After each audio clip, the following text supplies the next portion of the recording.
दुसरीकडे मराठा समाजाच्या सर्वेक्षणाला कालपासून राज्यभरात सुरुवात झाली आहे। मराठा समाजाचे मागासलेपण तपासण्यासाठी प्रत्यक्षात सर्वेक्षण केलं जात आहे। पुण्यात प्रत्येक कर्मचाऱ्याला दररोज 150 घरांचं सर्वेक्षण करण्याचं टार्गेट दिलेलं आहे। पुण्यातील सोमवार पेठेमध्ये सुरू असणाऱ्या सर्वेक्षणाचा आढावा घेतलेला आहे आपले प्रतिनिधी अमोल धर्माधिकारी यांनी।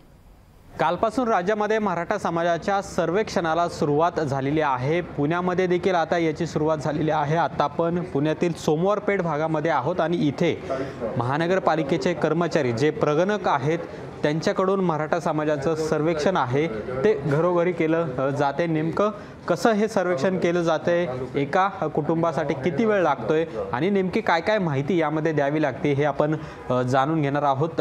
हे प्रगणक आपल्यासोबत आहेत। या ठिकाणी बरेचसे प्रश्न आहेत जे की सर्वप्रथम आपली मूलभूत माहिती असते, त्यानंतर बरेचसे मुद्दे आहेत, त्यांची आर्थिक स्थिती असेल, सामाजिक स्थिती असेल, याचबरोबर आरोग्य असेल, या असे अनेक मुद्दे आहेत। हे ॲप आपण पाहतो, या ॲपमधूनच ही सगळी माहिती आहे ती यांची भरली जाते आणि प्रत्येक घरामध्ये जाऊन अशा पद्धतीची माहिती ही अद्ययावत या सॉफ्टवेअरमध्ये आणि या ॲपमध्ये केली जाते। जवळपास यांनी जसं सांगितलं की 180 ते 184 प्रश्नांची उत्तरं आहेत ती मराठा समाजातील प्रत्येक व्यक्तीला द्यावी लागतात आणि त्यासाठी कालावधीसुद्धा मोठ्या प्रमाणात लागतोय। राज्य शासनाकडून अशा पद्धतीचे सर्वेक्षण सुरू झालेले आहेत आणि पुण्यामध्ये देखील त्याची सुरुवात आपल्याला झालेली पाहायला मिळते।